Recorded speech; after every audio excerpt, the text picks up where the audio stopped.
Welcome to another Cosmere Corner discussion video. I'm your host, Stormlight Smash, or Jason, or whatever you want to call me, and today I'm joined by my good friend Hessay, who's been here before. And we've Pretty got frequently. Yeah, and we've got Gabe and Syrenna on too. It's going to be a good discussion. Alright, so let's get right into this with as spoiler-free as we can, general overall impressions. Jesse, you want to go first? Spoiler-free, that's the qualifier. I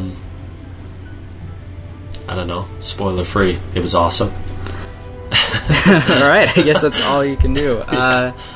Spoiler-free, is that all the way from people who have never read the book? Whatever you interpret that to possible. be. Just go for it, man. Stuff happens and it includes the characters in the book. That's pretty general there. That's true, but we were saying spoiler-free. I don't know, would you do better, Gabe? Okay. So I'm gonna say spoiler-free means using stuff from Words of Radiance and Way of Kings, and so I'm gonna assume people have a general background. Okay. Smart. So, with this book, I really loved the backstory of Dalinar, because this is where we really got to see more of his character, where he's coming from, and his growth. And I found that fascinating, particularly his struggle right up near the very end. I was at the edge of my seat while reading. It was a nail biter. That was... Yeah, well, I can agree with you. Well put. Syrenna? Yeah, I would say that overall this book was just much bigger than the first two books, and I think I'm just so excited to see where he goes from here, honestly. It was great. Agreed. Yeah. He needs to be careful. If he keeps writing like this, then we'll be expecting, like, holy scripture by the 10th book. Yeah. Jason? I think his plan is to get a book which is as thick as you. Yeah, when you go into a bookstore and buy his book, it's a giant cube of text. Yeah, he's looking to make it a foot-by-foot cube. Yeah. I've always joked by the end of his writing, the section at the library it's not going to be like in the S section for, Sanderson. It's just going to be the Brandon Sanderson section, because there's so much material there. All right. Yeah, well, he's going for that. He certainly is. If I had to give my general spoiler-free impressions, I would say it takes a while to get to the awesome nuggets, but the awesome nuggets are well worth the build-up. It's the classic kind of just work your way there, pull yourself all the way to the good spots, and then the good spots are just in the right spot to keep you interested and wanting to continue to read. It's full of great information about the greater Cosmere and about Roshar itself, so I would definitely give it a read if you've read the other two. Obviously, don't start at this one, because that's just stupid. Good heavens, you'll ruin 2,100 pages of content. Like 900,000 words. Alright, so I think that's pretty much it for just spoiler-free impressions. Let's hop right into this list I've got here. In a previous discussion, Jesse and I had some predictions, and we're just going to see how those fared real quick. So don't add anything here. We're just going to go through and say yes or no, because that could be a... Go for it. Okay, so we said that Amia destroyed by Odium or the Unmade. Kind of. We know that the Unmade had a little bit to do with Amia. Inner Circle character dies. That was my prediction, and I was correct. El Helkar died. Caledon had a Bridgman romance love triangle. That was Jesse's prediction. I don't think he means like Caledon had a love triangle with Bridgman, but the Caledon, the Bridgman himself, had a love triangle, and that in fact happened with Adolin and Shallan. Shallan, whatever. Jesse said that Oathbringer is a book, and then I said that it's written by Dalinar, but not by his own hand. I got that partially right. Dalinar did write it, and he did it in his own hand. Jesse said Oathbringer returns to Dalinar. At the very end, he did get his sword back. Dalinar is the guy in the chair in this narrative, like not really on the front lines fighting. Sort of, for most of the book, he's the guy in the chair, but near the end, he takes out an unmade. Let's see, someone finds out Adolin murdered Sadies. Jesse said that, and yeah, that happened. Jesse expects blackmail from someone about Adolin. He says that happened, but I don't really see much blackmail except for himself. I'm saying it didn't really happen as much as I expected. Makes sense. Alright, and then my next prediction was we will see the Night Watcher and the Old Magic. Jesse said no, not yet. Mentions the Night Watcher, but not, let's see. I can't even read my own handwriting, I wrote this so fast. And then, let's see, I then said, we'll be shown the process of how it works, and then you said that we'll find out if it's of Odium or Cultivation.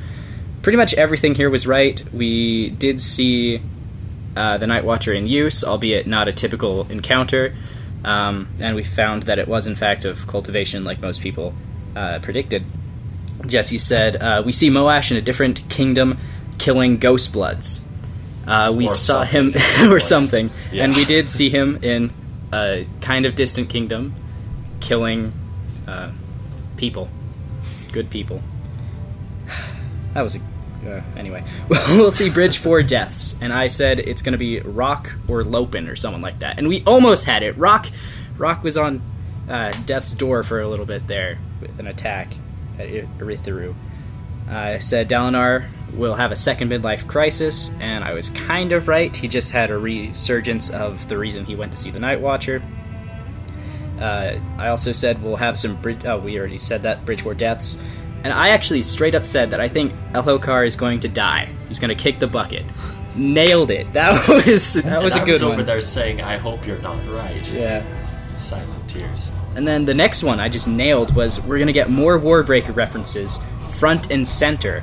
We're going to have people looking for Nightblood.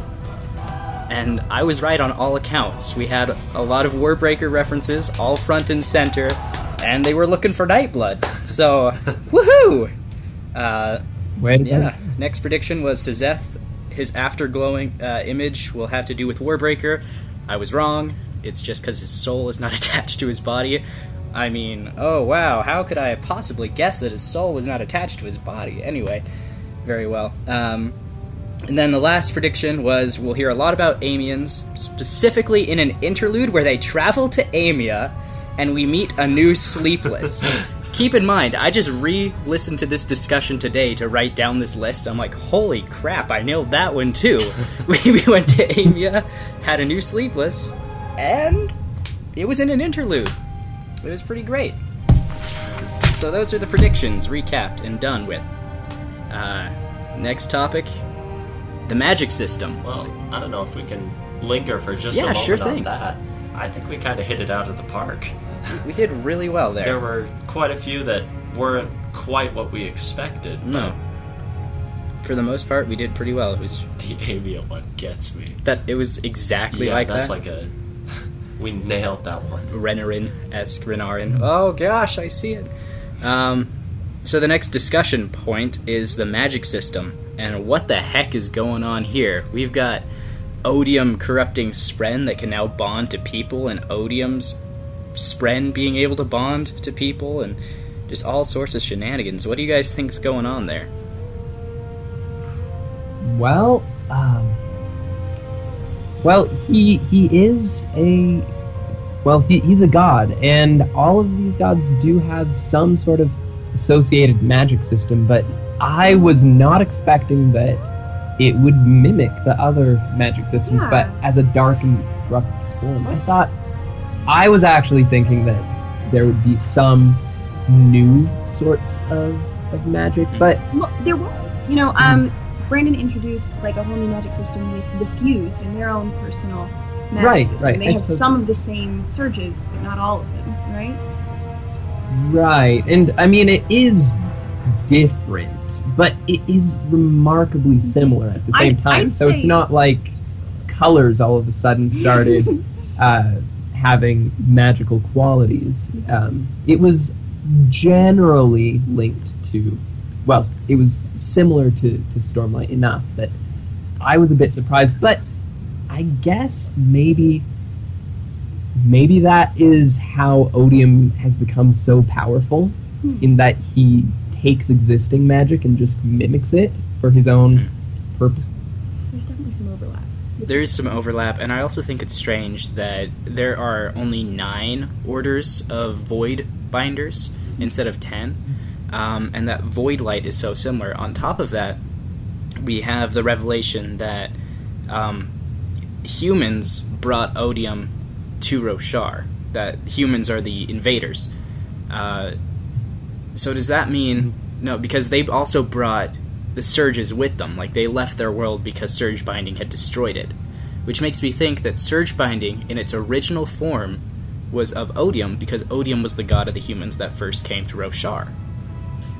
That's an interesting point, and I think that fits especially well with what we learned about the bondsmiths and there being one for Odium. I think that would be the 10th order of Void Binding, kind of.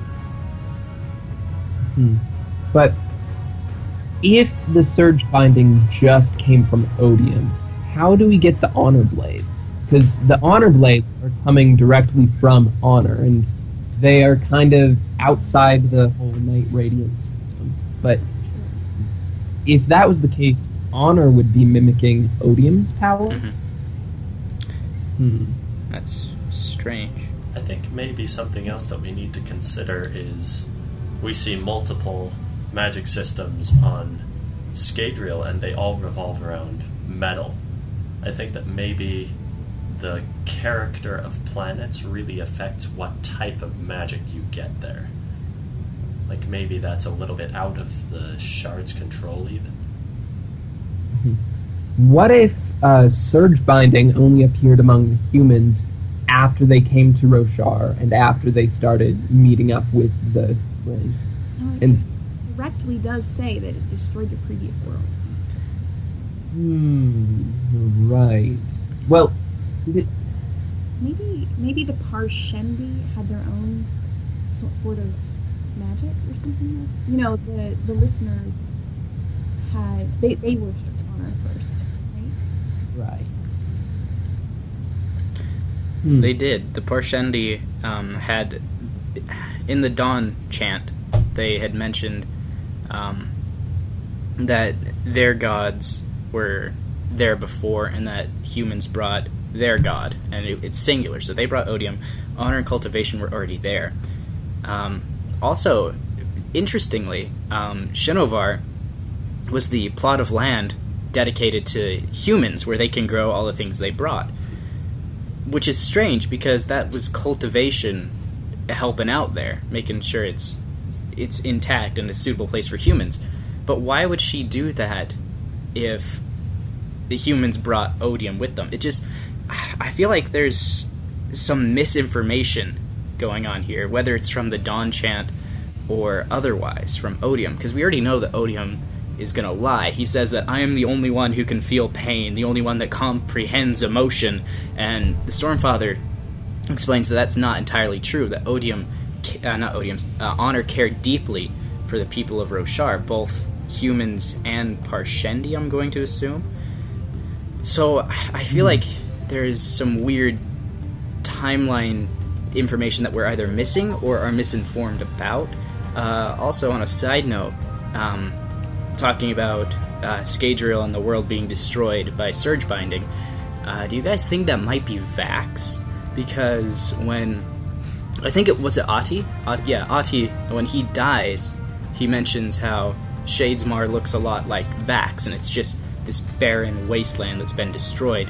Maybe Vax is the original world of the Surge Binders and Odium to some extent. That would be fascinating. That would be very strange. Maybe it was Braze. That's what I'm thinking. It could easily be there, because, I mean, that's where they were driven out of, I thought, in the mythology. They were driven from the Tranquiline Halls. The Voidbringers, though. No, because the Radiants were driven from the Tranquiline Halls, but the Voidbringers, according to the Parshmen and the Singers are the Radiants, the Surge Binders. I think there's some confusing terminology and some misinformation in the legends. Yeah. See, there's one bit which has been troubling me about the whole thing of Radiance destroying the previous world. I thought from... I forget whether this was the first or the second book, but I thought that the Sprin forming bonds with humans was a surprise to the Heralds, and their power was mimicking the power of the Shard Blades. And so that really made me think that it's something which happened after they got there. But then we have this conflicting report from the Dawn Chant. We also know that the Stormfather directly said that there was still more to the story. Yeah. I guess this is just one big read and find out. Yeah. Slap a giant graph across that. But that one is definitely really complex, and I think we're going to see a lot of it exposed in further books. Alright. Does anyone have anything else they want to add before we move on to the next part about the magic system and how it's been shaken up a lot?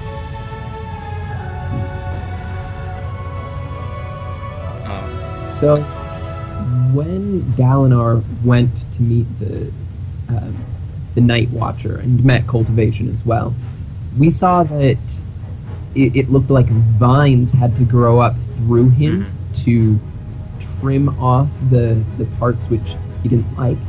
Do you think that that has to happen for all of Cultivation's magic, that it is directly linked to some sort of plant or animal growth, and that has to, I don't know, enter a person in order to directly affect them? Or do you think that that was just one particular instance, but it's not indicative of other magics which Cultivation could do? If I could answer that, I think personally that what they're seeing in the physical realm is less what's actually happening and more just a visualization of the shard's intent. See, I see it kind of the complete opposite. I think for some of Cultivation or the Night Watcher's transformations that she does, at least some of them that have to do with physical memory or mental abilities, that it is entirely in the physical realm, even though it has to do with the cognitive. The way I interpreted the vines and the roots going into Dalinar was that she was physically changing things about his mind and body. So like actual vines had grown. Yes, like neurosurgery with precision roots and vines, actually changing From a distance. parts in his brain, and so he doesn't remember those, but allowing them to grow back later, hence the cultivation. It's kind of like a gardener cutting down part of a bush so it'll grow into the shape they want it to grow. I don't know how that works for other things like wealth and power, but I feel like if it's a physical modification or something directly involving the mind and memory, it's going to be a physical transformation. Yeah, that's a fair point. That's a compelling explanation.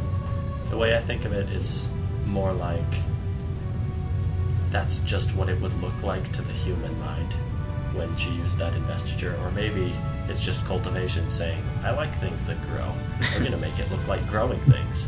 Because I'm not certain that the physical realm can really demonstrate the power of a shard as well as maybe the cognitive or the spiritual.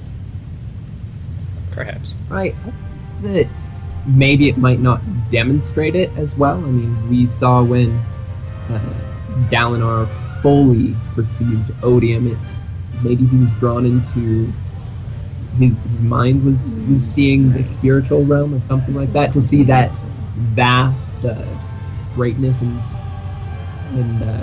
power. So I think you're definitely right that you can't fully comprehend the power of a shard just in the physical realm, but I think that you can get quite a bit of it. Speaking of the vast power of shards, Dalinar, in what I think is one of the biggest twists in the book, he activates Honor's perpendicularity, kind of ascending to, like Odium even used the term ascending to kind of the power of Honor for just a little bit. It reminded me a lot of the Well of Ascension in Mistborn.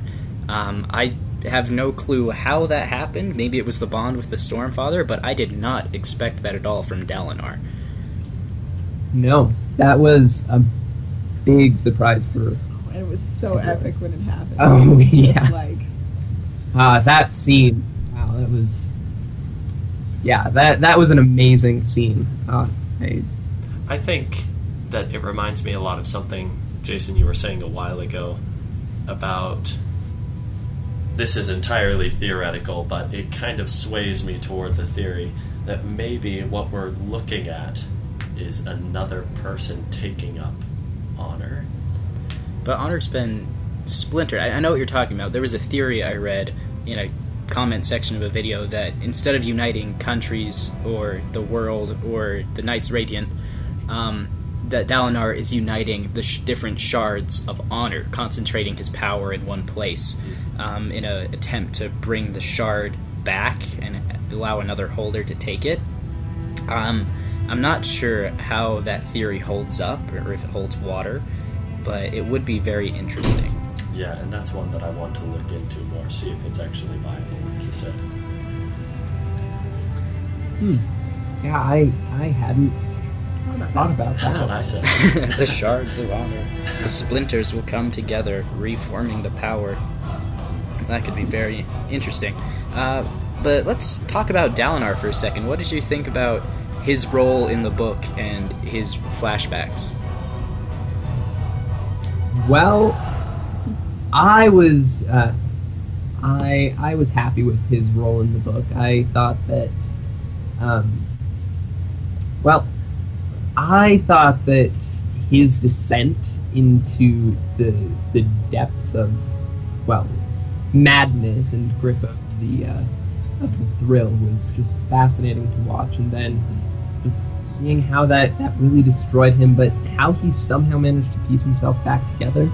That was awesome, and it was something, watching that descent and his struggle really made that moment where he was confronting Odium at the climax a real nail-biter, because for quite a bit I thought that Odium was going to use Dalinar as a champion. I really thought that was going to happen, and that the other books would be dealing with having Dalinar have this internal struggle, but ultimately flipping over to kind of side. like Marsh.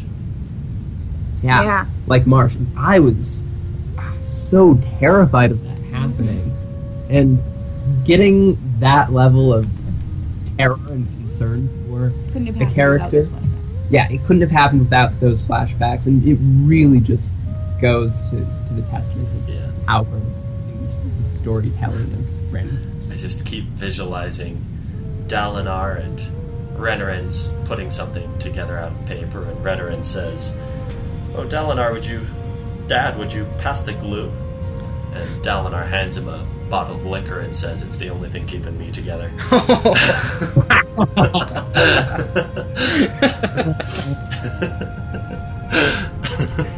Oh boy. Yeah. So anyway, that's where my mind is at.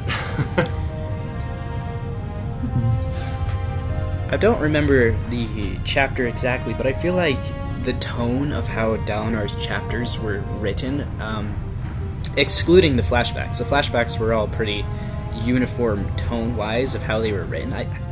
There was just one chapter in particular where Dalinar just didn't sound like Dalinar to me. That might be a personal problem. I'll need to go back and find it, but I just feel like he was written a little differently somewhere.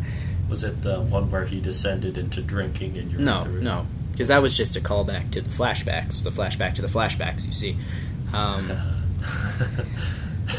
Was The one where he went to the Azish to make a treaty or something like I don't know. It doesn't matter entirely all that much. That was just really my only gripe with Dalinar in the book. Everything else was written really well and grew him as a character enormously, which was kind of Cultivation's plan.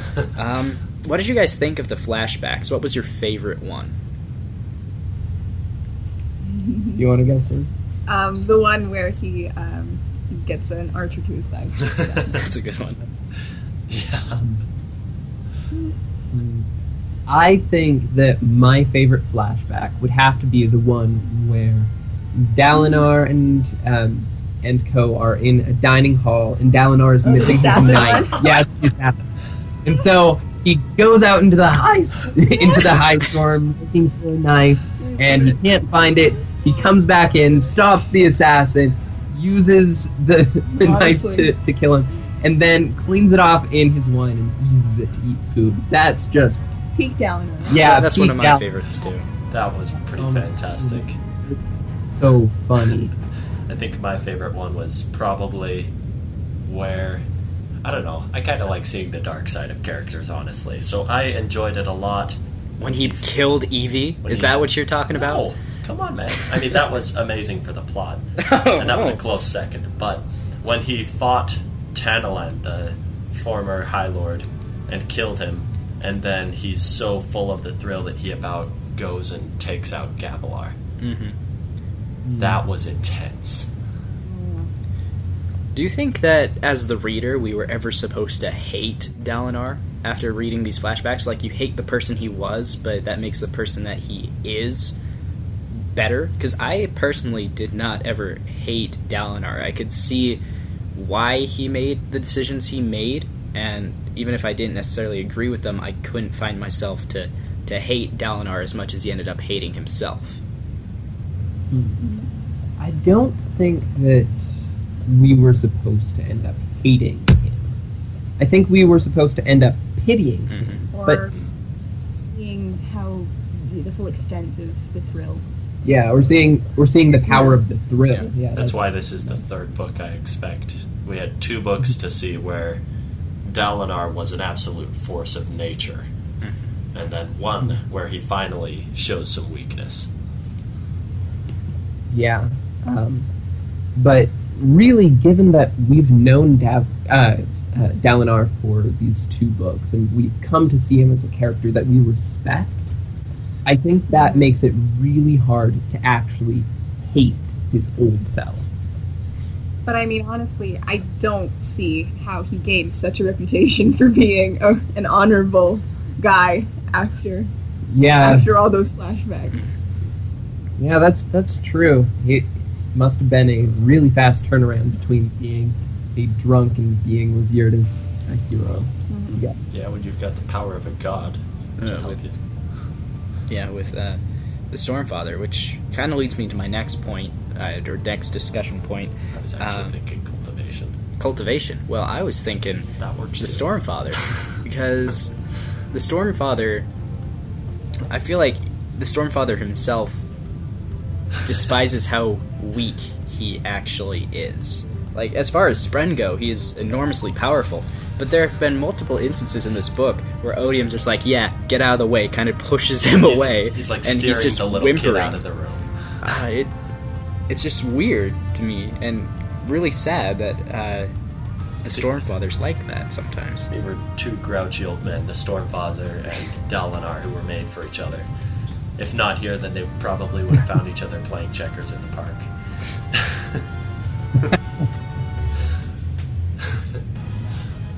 As you were. Alright, anything else we want to talk about Dalinar-wise? No, not really. Okay. Caledon, then. Really, the only thing that I have to say about Caledon is I don't understand why he's hesitant to say the 4th ideal. And that's probably because we, as readers, don't really know what the 4th ideal is for Windrunners. So, what do you guys think the 4th ideal is? Because I have no idea. Well, okay. Thinking back to the scene where he was right about to say the fourth ideal, didn't his mind flash to all the people that he really loved in his life? Like, bridge for the people who are on his side. We have a lot of themes of him letting go of his failures, right? Yeah. And, The fourth ideal might have something to do with not forming that sort of group more generally outside of it. I feel like the fourth ideal can't directly contradict his first three ideals, you know? But it wouldn't necessarily contradict if it was something along the lines of, I will make no preference of who I defend, or something along those lines. I think. And sorry, I'll let you finish. Sorry. oh, I'm just thinking that would be something which would really conflict with Kaladin's personal nature, and so that would make it really difficult for him to say. But go ahead. Do you have an idea of what? Well, yeah. I wanted to point out that Syl obviously is fine with him pursuing romantic relationships, which I think might affect your conception of that ideal, because I imagine that would be the kind of relationship you'd want to defend. Right. Well, it might be you can pursue those relationships, but when you're defending people, you can't prioritize them. Yeah, you can't prioritize that. That would I'm thinking like Jedi Order here, like That's what I'm thinking too. why romance is forbidden among the Jedi. But that does remind me of something Jesse actually, because throughout my time reading the book, I was reading pretty late at night most of the time, and so Jesse would just get these chunks of random text that I was reading and speculating about, and one of Jesse's theories actually about how Odium might have been able to get the upper hand on Honor was that he tricked Honor into making an oath that either he couldn't keep or contradicted a previous oath that he had made. I think tricked might be the wrong word as well. I think I used that word when I explained it to you, but you're not going to trick a shard of the Almighty, and even if you did, I don't think that would have the proper intent. But like, he put him in a catch-22.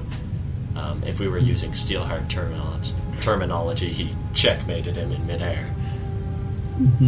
So. Do you think it might have something to do with the heralds walking away from the Oath Pact? We actually have an entire discussion video about this topic, so yes, we do think that the heralds abandoning the Oath Pact critically weakened Honor, because we feel he invested a lot of himself into the heralds and well, judging that by bond. the fact that they're immortal and Yeah. crazy powerful, that's some major power. Mostly immortal, as it's actually on the list here, but the death of heralds, the elimination of them, I was very surprised by Moash killing the herald in such a way that he couldn't come back. He couldn't revive on Braze. Jezrien, right? Yeah, Jezrien. And I'm not sure how. Was that hemalurgy? Because it can't be hemalurgy, because he didn't intend to perform hemalurgy to break that bond, that oath on his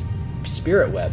Was it the gemstone in the middle? Because after, at the end of the hilt, because after he killed Jezreel, it started to glow. So maybe he captured his soul like the Parshendi souls. I don't know. You're saying crystal hemalurgy. Perhaps. As an Odium magic system. I don't know. Because that would be awesome. It was a weird metal blade. When he killed him, the gemstone started to glow, and I think it might be kind of how the Voidbringers are going about this. Because when a Voidbringer dies, their soul goes out to find another host. Maybe instead of the Herald souls going to find another host, they just reset. But what he's done is he's captured the soul so it can't reset. Maybe essentially making them Voidbringers, in the terms of being able to come back after being killed. Wow. Well, the Parshendi trap Sprin in various spheres, They're gem hearts, right? yeah. Heart. So, if becoming a herald makes a person somewhat more Sprin-like, that would make capturing them inside a gem far more possible, right? Because if their soul continually exists and travels back and forth between Damnation and Roshar, then that means their soul is not traveling in a typical means that a normal soul would. And so that might mean that they would be subject to the same, I guess, terms and conditions of being a Sprin or something like that. So I think that is how the Herald's soul got trapped inside the gem. But again, we don't fully know how capturing Sprin works, other than you need something which they are drawn to. So, I don't know, maybe those gemstones have a bit of honor in them, or something like that, or maybe the blade itself has a bit of honor. I don't know how that would work, but it might explain why the Herald was able to be trapped. Okay. Yeah, But he's not trapped, is he? Because he mentioned, like, what is this death? He's dead, and then the other heralds felt it. They felt that this part of the Oath Pact was falling apart, that this herald is gone. Shout out to the Dark Crystal. I'm all references today. Oh my gosh, kid. The Dark Crystal when the Mystic dies and everyone's like, oh. Anyway, my biggest question is whether I can take this knife, this fancy knife, and shank your average Joe and, like, ghost bust him. Turn him into a herald? No, sorry, I'm saying take his soul and stick it in a knife hilt when I kill him. Just any person. Is like an additional soul, or just anyone? And would that count as breath? I don't know. We haven't got there yet. It's on the list. We haven't got there yet. Oh my gosh. But I don't know. I guess that's just going to be another huge read and find out. I guess that's how Sanderson's going to extend this series for 2 more books in this arc, by just adding more layers, more complications to how it all works. Alright. Let's see. Unmade and bondsmiths. We touched on this a little bit earlier, that to become a bondsmith you need to bond to a very powerful spren. And we have one for honor. We've got the Stormfather. I think it was implied or referenced that you might be able to bond to the Night Watcher. And then that leaves one for Odium. Do you guys think that there's going to be a bondsmith that is kind of Odium's bondsmith, that's bonded to maybe one of the Unmade? I don't think so. Didn't the Stormfather reference that the third, which he called the sibling, resided somewhere in the Yeah, from what I got from it was in those the crystals which Renarin found, and we heard a bit of them at the beginning of the chapters. It sounded like the Tower of Erranruin itself was alive, and I was thinking it might be some spren which is something more akin to the combination of both cultivation and honor, rather than a spren of Odium himself. And so I think that could be the third spren, which wouldn't actually be attached to Odium, because I'm not sure how that would be. Yeah, I'm pretty certain it says there's one for Odium. But I never thought of Erranruin being a spren. The only thing that makes me a little hesitant on that, because they don't know how it works, and there's a lot of Fabrial-like things in there, but they can cut it with a shard blade. It's been established that you can cut through the walls, and you can move things around, and you can make holes with shard blades. You're cutting the soul of the Spren, and we know that you can attack Spren with shard blades. That's I recall Syl attacked Caledon used Syl to attack a Spren, and it died. But how would that work if the entire tower was a Spren? Would it be maybe like a shard blade, a Deadeye, that its oath was abandoned by a bondsmith and it just is there now? Maybe. I got the impression that the tower was sleeping, or at least some force within the tower was sleeping. So maybe it's the Spren of Urithiru, but it's not identical with, say, the walls of itself. Yeah. So you can still cut through the walls, but something is there. It's happening. At least that's my theory, and I know that's kind of out there on a limb. So I could see it. It just be something that would be interesting if it actually came about. But then again, it could be that there's a Spren that's just of Odium himself. And but didn't the Stormfather refer to this third Spren as the Sigil? Yes. That did happen. I'm not imagining. I'm pretty certain that happened. Yeah, that's what swayed me to think it was a bondsmith that would be of Odium.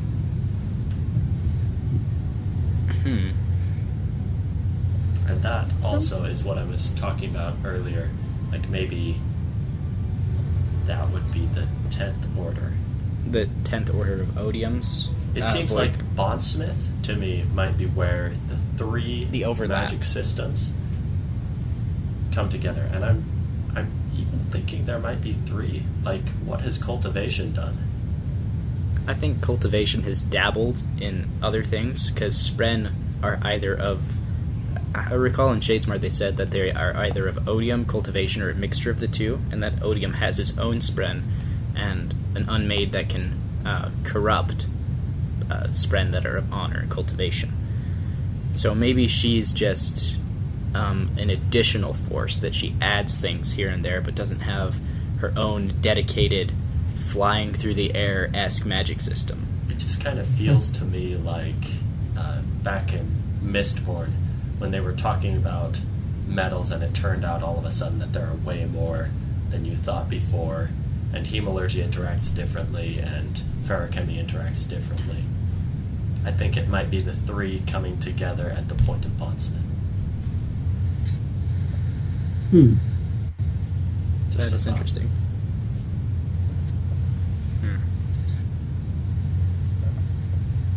Alright, I guess we're going to move on to Azure now, and what she means on Roshar. Azure is Vivenna from Warbreaker, and she's there looking for Nightblood, like, you know, my prediction was talking about. Gonna toot my own horn here again. But what do you think this means for the story on Roshar? Because we've seen a couple people from Warbreaker. We've got Nightblood on there in a new sword too that we don't think speaks, and we also have Hoid at the very end of the book when he's talking to the little girl. He awakens the doll. He says some words and then the doll starts moving around on its own. So we've got awakening on Roshar, and I recall Vivenna or Azure actually did something with breath. Oh yeah, that's right. She had the Reachers cut hay and cloth into specific shapes, and that's how she was going to escape the fuse that were chasing them. So she was preparing to awaken some cloth. What do you guys think their presence means for the overall story of Roshar, or do you think it's more of a subplot? Well, I think that it's more of a subplot. But it might be a subplot which comes back and is important to the overall plot later. But yeah, I don't think that it's going to become the crucial thing. I think that Brandon Sanderson has quite a few native-born Rosharians, which will be more of the focus for the story. Yeah. But I think that this might be a means to get the characters more interested in world hopping, and we might be able to see how that works, particularly since we know that Cultivation's perpendicularity is in the Horneater Peaks. I bet that we're going to eventually get to see Cultivation's perpendicularity and go to the Horneater Peaks. Just sure. I agree. That seems like it's one of the major points where we need to see what's going on there. Yeah, Rock needs to go home. He's got to see his family, make them stew at the peaks. I mean, his family's already down there with him. His extended family. He's got to go visit his extended family on leave or something, or maybe a flashback. They're how to cook, you're right. So, but with more world hoppers from the Warbreaker world coming, I think that maybe Jasnah, she might go and venture out a little bit. Try. I can see that. That would be very interesting. Like, Jasnah sets up her order of radiance and then says, "All right, gonna go away for a little bit, guys. Gotta explore the great unknown. She is an outscaler, isn't she? I'll be back." And then that feels appropriate. yeah, so she goes Called out elsewhere. That would be very interesting. Like, maybe interludes or the Jasnah chapters in future books are her exploring Shadesmar and the cognitive realm and branching out, meeting people. The University of Silverlight, maybe. They'd like her. They would really like her there.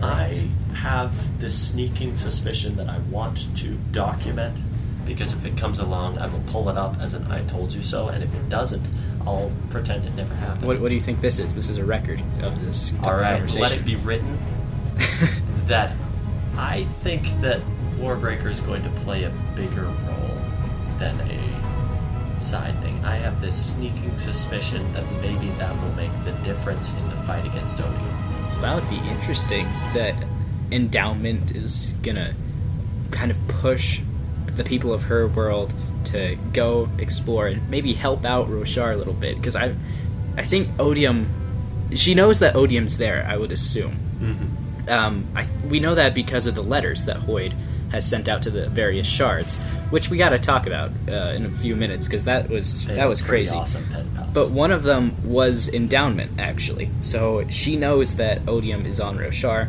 Cultivation's there. If she, Cultivation, and the Splinters of Honor all ganged up and beat up Odium there, they might have a nice coalition of power. But at the same time, Odium is the only one we know of that can splinter a shard without himself dying. At least one-on-one. We don't know how that would deal with multiple, but then again, he already messed up Devotion and Dominion on Cell, who were both there working at the same time. He took both of them. I don't know. Maybe with an accomplice. But I do think that we're going to get more people from other worlds in future books, and probably some more Warbreaker references. So thanks for letting me say that. Let it be written, and maybe something will come. Maybe. I don't think that it's going to be like, the sequel to Warbreaker is actually Book 5 of the Stormlight Archive, guys. It's the same book. That would be a good way to trick people into reading 4 Stormlights. Oh, that would be. Like, they want to know the closure on Warbreaker, so to do that. Susebron shows up, and everyone's like, what is this? But, I think the sequel to Warbreaker will show how Nightblood got onto Roshar. Well, certainly. You gotta figure that out. At the Oathbringer release party, he had mentioned that he's not writing a sequel to Warbreaker yet. He's actually writing a prequel called Nightblood about it first, which is going to kind of revolve around Nightblood's adventures and his whole mess there. His destroying some evil. Slaying. Yeah. See, I thought that was a sequel. Oops. It's all good. Alright, let's see. Shinovar. We touched on Shinovar a little bit earlier and how it was set up by Cultivation for where the humans are. But the Shin, that's their homeland. Do you think that all of the humans that are on Roshar, because they all originated from a certain point. They all came from another world. Do you think they were all like the Shin originally, and that the Shin are kind of the most genetically pure sample of humans on Roshar, that's kind of home base for them? Well, I think that it is home base, but I'm not sure if they're all as genetically pure as the Shin. I think that being on Roshar, maybe Cultivation is tinkering with the DNA of various people, so giving some people, say, blue skin or rocks for fingernails or what have you. Yeah, I was more thinking that, sorry to cut you off just real quick. It's that Roshar is a very different and inhospitable environment as far as humans go. We have to work really hard to just live on Roshar, and we already know that they're bigger than people elsewhere in the Cosmere because of the low gravity. So I was just thinking that adaptation-wise, as they spread out, they're just going to have slight changes to help them deal a little better with Roshar. But continue, Gabe. Sorry. Yeah, no, I think that's exactly right. As they go to different locations, they would develop different traits which would help them along. But I just think that it's Cultivation slightly nudging their genetics to help further this development along. Yeah. I think that would be right up her alley. On top of that, I think it might be Sanderson confirmed that humans and Parshendi have mingled a little bit. Maybe. I've not heard that. Really? Because I was pretty certain you told me. So I'll go home and do my research, but I've thought that things like crystal fingernails are more just a result of mixing with things that grow carapace than a genetic advantage to having cool fingernails. They're also harder. Yeah. Also, with the time frame, you wouldn't really have time for that unless there were something like Cultivation actively involved. So. And that's what kind of led me to think Cultivation was taking a larger role in the development of the various people on Roshar. That could very well be the case. I'll do my homework and come back. Sounds good. So one thing about Shinovar which I thought was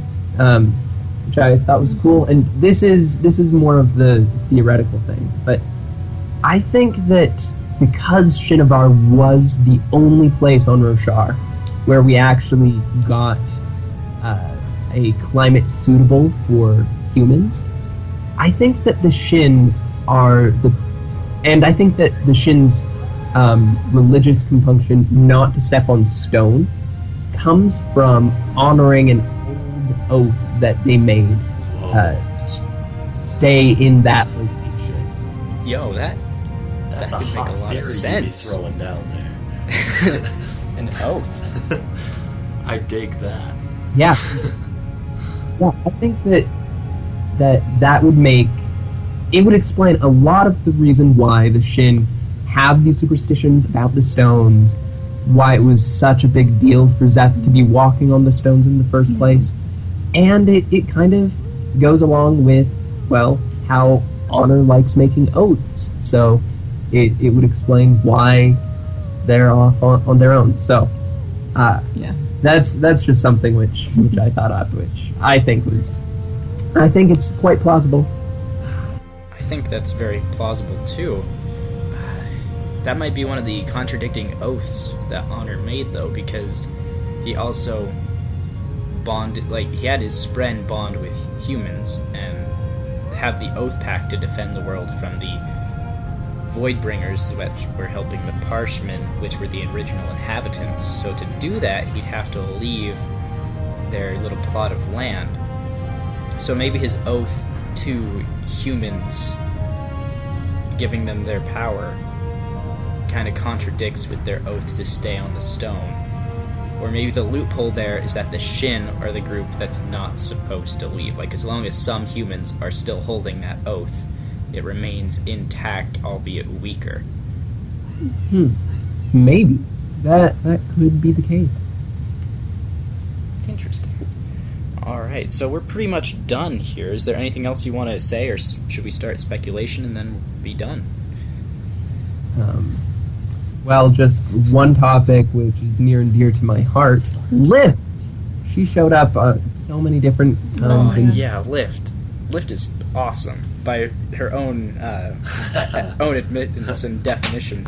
She is very awesome. I'm not entirely sure how she could enter the visions without being brought there by Dalinar himself. She has weird stuff going on. Yeah, she is very strange. The combination of Cultivation's influence on her, right? She's the only other person we know who has met Cultivation herself, right? For her I don't think she met Cultivation herself. I think it makes sense if she did, though, because she's really weird. We have a comment about Lift about how long it's been since Cultivation has directly interacted, so maybe that's something we should check up on. Yeah, but that That would really make weird. sense. I think it's fascinating. I was just glancing through this before we started, and glancing through a 1,200-page book. But she says that she can smell Cultivation on Dalinar. That's how they start that conversation in his ear. Right. So she obviously has senses in the spiritual and cognitive realm in a weird way that we don't get. Like touch, smell. Can touch Spren, too, which is the weirdest thing. That she can grab onto her vines. I wonder what Odium tastes like. Devil's food. Would Odium, wouldn't she? I feel like that's canon. But yeah, how old do you think Lift is? No. I know where you're going with this. There's a theory that she's like super old and she's just been 13 forever, but I said correctly that she's been 10 for 3 years. I think she's 13. I think she's 13. Okay. Or 2 hands worth. See, I think the thing that she asked for was not to change or something like that. Not to age or change, you're right. Yeah, but I don't think she worded it well. Well, she probably didn't word it well. Because she's Lift. Well, yeah. Well.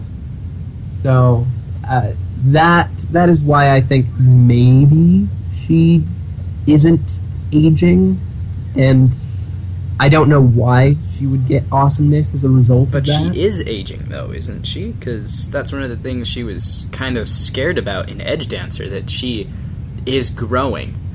Albeit slowly, but she's not supposed to grow at all, she says.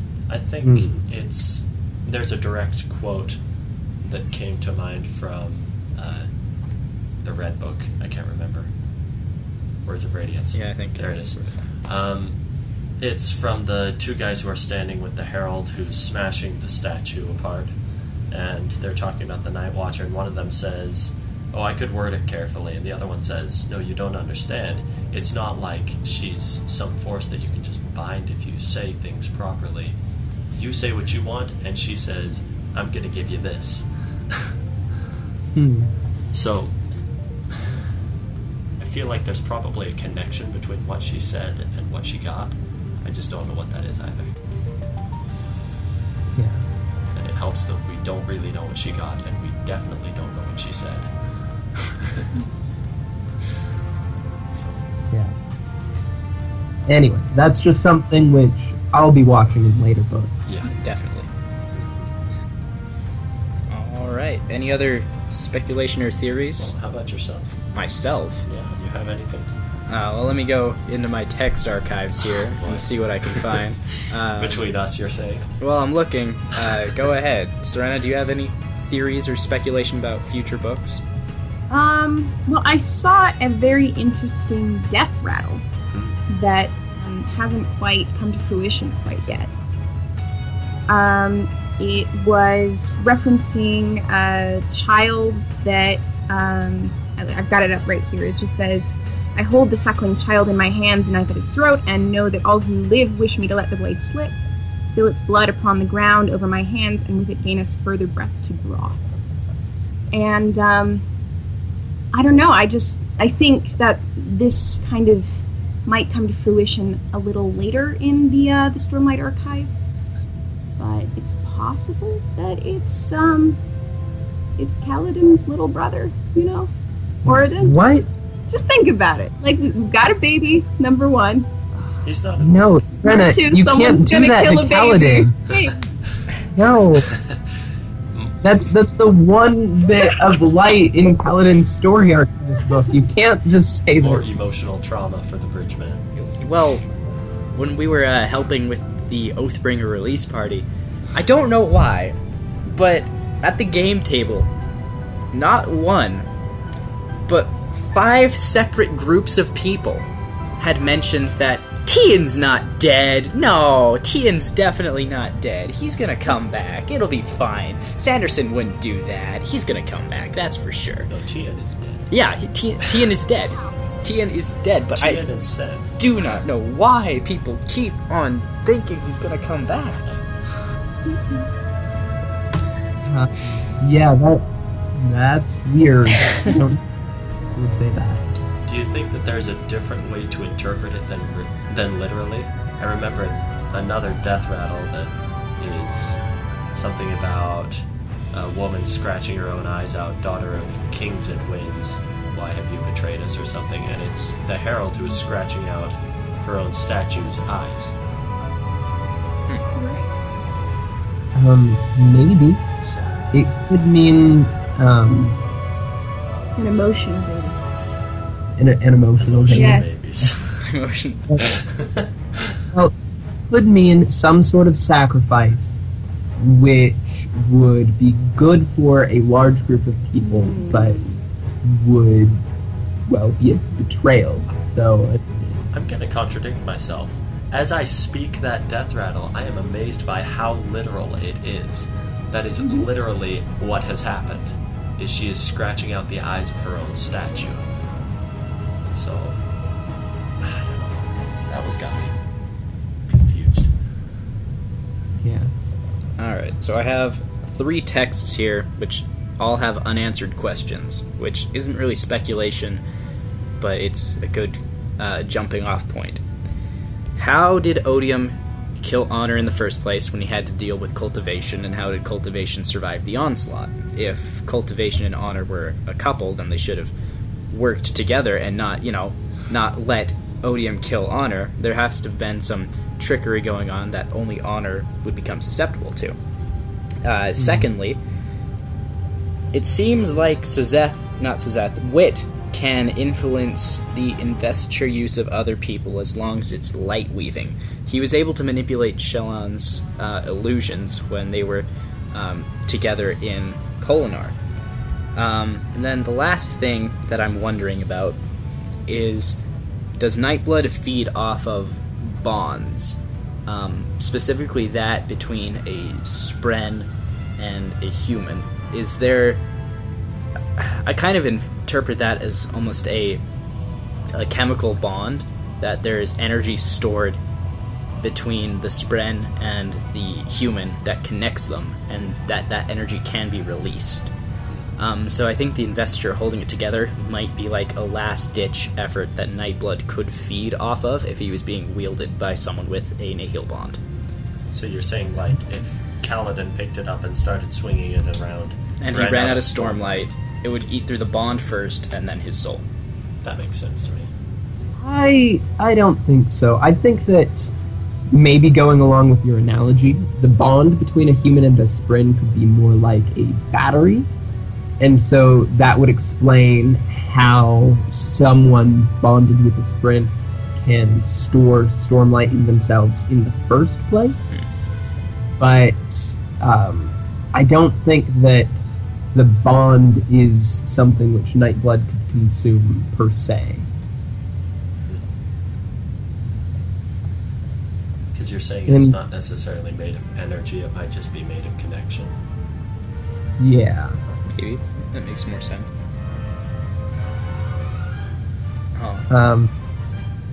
As far as your other question about how Odium was able to kill Honor but not Cultivation, I'd have to guess that Cultivation wasn't with Honor at the time when he was shattered.